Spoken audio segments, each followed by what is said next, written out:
Good morning to all of you. हमारा chapter चल रहा था पॉपुलेशन कॉम्पोजिशन का। पॉपुलेशन कॉम्पोजिशन के लास्ट जो टॉपिक्स थे उसके अंदर हमने पढ़ा था पॉपुलेशन पिरामिड्स के बारे में।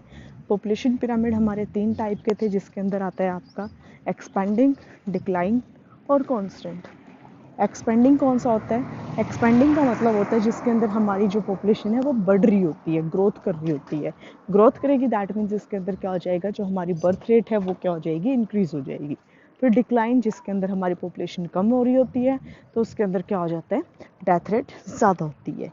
और कांस्टेंट, कांस्टेंट के अंदर ना हमारी बर्थ रेट ज़्यादा होती है ना ही डेथ रेट जो है वो हमारी ज़्यादा होती है, दोनों की दोनों इक्वल चलती है। इसके अलावा फिर हमने पढ़ा था ये रूरल अर्बन कॉम्पोजिशन, जिसके अंदर हमने पढ़ा था कि रूरल एरिया के अंदर कौन से पर्सन्स रहते हैं और किस तरह का ऑक्यूपेशन करते हैं, और अर्बन एरिया के अंदर कौन से पर्सन्स रहते हैं और किस तरह का कॉम्पोजिशन करते हैं।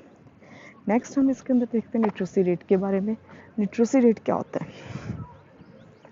लिटरेसी रेट करने से पहले हम देखते हैं इसके अंदर लिटरेसी क्या होती है। लिटरेसी का मतलब होता है साक्षरता।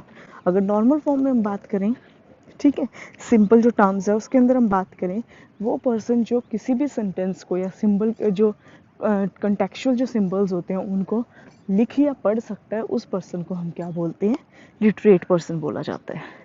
तो दैट मीन्स लिटरेसी क्या हो जाएगा, वो चीज़ जिसके अंदर हम क्या करते हैं, किसी भी कंटेक्स्ट को हम लिख या पढ़ सकते हैं, उस प्रोसेसर को हम क्या बोलते हैं, लिटरेसी बोलते हैं।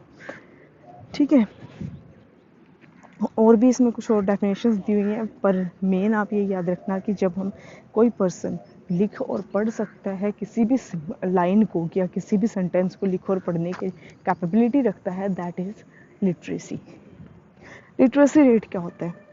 15 साल या उससे बड़े ज़्यादा एज के पर्सन जो किसी भी चीज़ को पढ़ या लिख सकते हैं, उनकी एक परसेंटेज निकालना, यानी टोटल पॉपुलेशन के अंदर से कितने परसेंट लिख या पढ़ सकते हैं, उसको हम क्या बोलते हैं, लिटरेसी रेट बोलते हैं। लिटरेसी रेट 2 टाइप का होता है। फर्स्ट लिटरेसी रेट होता है अडल्ट और सेकंड होता है यूथ। अडल्ट के अंदर क्या आएगा, जिसके अंदर 15 या 15 से ज़्यादा एज के बच्चे पर्सन्स जो है पढ़ या लिख सकते हैं, उसको हम अडल्ट बोलते हैं। यूथ के अंदर आ जाएगा जिसमें 15 से 24 साल के बीच के जो पर्सन होते हैं वो लिख या पढ़ सकते हैं, उसको हम यूथ बोलते हैं। ठीक है, यूथ के अंदर एक तरह से 15 जो अडल्ट होती है, अडल्ट के अंदर हम सारों को इंक्लूड करके चलते हैं, जबकि यूथ में एक स्पेसिफिक टाइम पीरियड होता है, सिर्फ उसी को हम इसके अंदर इंक्लूड करते हैं। ठीक है, नेक्स्ट आता है आपका ऑक्यूपेशन। ऑक्यूपेशन क्या होता है? ऑक्यूपेशन एक वो प्रोसेस होता है जिसके अंदर हम किसी भी चीज़ को अर्न करने का काम करते हैं, यानी एक वो प्रोसेस जिसके अंदर हम किसी टर्म को या पैसे अर्न करने का काम करते हैं, that is occupation. According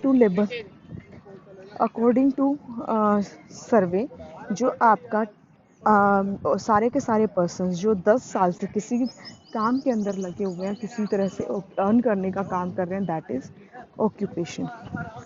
occupational structure of population, occupational structure of population के अंदर आ जाएगा वो प्रोसेस जिसके अंदर हमारी जो पॉपुलेशन है उसके के सारे पर्सन्स किसी न किसी काम के अंदर एंगेज्ड हैं, उसको हम बोलते हैं ऑक्यूपेशनल स्ट्रक्चर। हमारे पास 3 तरह के ऑक्यूपेशन होते हैं, जिसके अंदर प्राइमरी, सेकेंडरी और टर्शरी आते हैं। प्राइमरी वो होते हैं जो पूरी तरह से नेचर के ऊपर डिपेंड होते हैं, जिसके अंदर एग्रीकल्चर, एनिमल हस्बेंड्री, फॉरेस्ट्री और फिशिंग और भी काफ़ी सारी चीज़ें आ जाएंगी।